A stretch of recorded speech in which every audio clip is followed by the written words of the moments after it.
How to fix not enough memory in the system to start the virtual machine. 1. Start your virtual machine in Windows Safe Mode.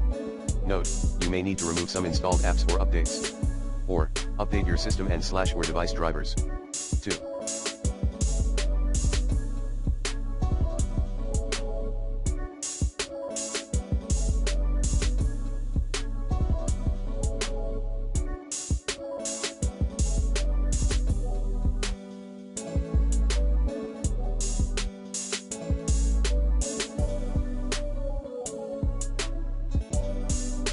Assign less memory to Hyper-VBM accordingly. 3.